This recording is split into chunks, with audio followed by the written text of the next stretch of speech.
Bine, prieteni, așa, uitați voi ce cameră minunată, așa mâncau eu, în camera asta mâncau eu, micul dejun, ce tare, nu-i așa?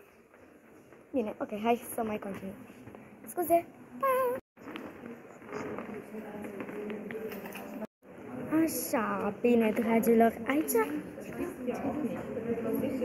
uitați că într-o minunat, tare, nu? Haideți să mai continuăm puțin, opresc puțin, ca să... Oh my gosh! Nu scapă telefonul până Nu-l scap. Nu, a zis să mergem direct la 16. Ce tare, mamma mia, pizzeria!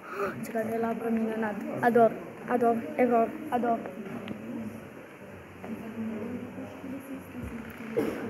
Ui, ce minunăție! Mamma mia, pizzeria! Uitați și cum se vede mai jos. Mai niște macale. Așa se vede mai jos, prieteni. Uite ce portret!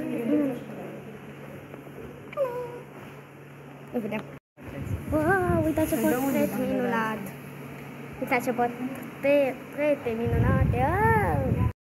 Wow, uitați, prieteni, ce sală minunată! Mamma mia, pizzeria! Uitați voi ce candelabre minunate! Super tare, ador. Tare, ador. Și ca să știți, avem acest aparat care ne zice un povestitor ce s-a întâmplat în urmă cu câțiva ani. Adică ce s-a întâmplat în istorie. Nu mi se pare și tare? Stai, ce era acum? Stai, măi, ce... În fine, era un portret. Ce frumos, ce minunat, oglindă! Bine, ok, o să opresc puțin să ascult povestea. Bine, pa!